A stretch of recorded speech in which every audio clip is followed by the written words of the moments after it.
ఏదైనా కొన్ని వేల మందితో ఒక పండగ చేయాలి అంటే ఫస్ట్ గుర్తొచ్చేది తానా. ఎవరన్నా ఒక ఆపదలో ఉన్నారు అంటే ఆదుకోవడానికి టక్కున గుర్తొచ్చేది తానా. ఎవరన్నా సంబంధం చూస్తున్నారంటే ఒక డెస్టినేషన్ ఇస్ తానా.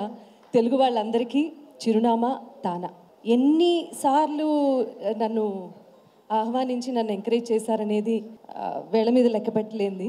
ఇంత ఎంకరేజ్మెంట్ ఇస్తున్నందుకు తానా 99 గంగాధర్ గారు 99 ఫిలడెల్ఫియా నాగార్జున గారు అందరం వచ్చినప్పుడు that was the first time తానాలో సిన్సినటి సారీ. అప్పటి నుంచి నన్ను ప్రోత్సహిస్తున్నందుకు గంగాధర్ గారికి, మిగిలిన పెద్దలందరికీ, లక్ష్మక్క, ఎవ్రీబడి, జయరామ్ గారు, జంపాల్ చౌదరి గారు, అందరినీ ఒక వేదిక మీద చూడడము.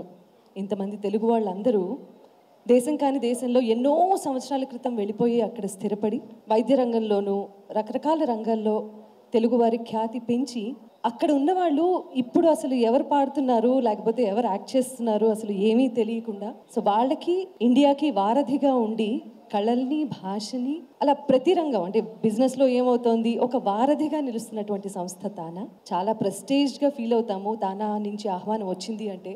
కాబట్టి ఈసారి కూడా ఆహ్వానించినందుకు మీకు మనస్ఫూర్తిగా ధన్యవాదాలు తెలియజేస్తున్నానండి. ఈ అసోసియేషన్ ఇలాగే కొనసాగాలి అని మనస్ఫూర్తిగా కోరుకుంటూ నేను బాగా పాడే ప్రయత్నం చేస్తాను. అండ్ గంగాధర్ గారు మీరు చప్పట్లు కొట్టేదాన్ని బట్టి ఉంటుంది. Thank you so much everyone.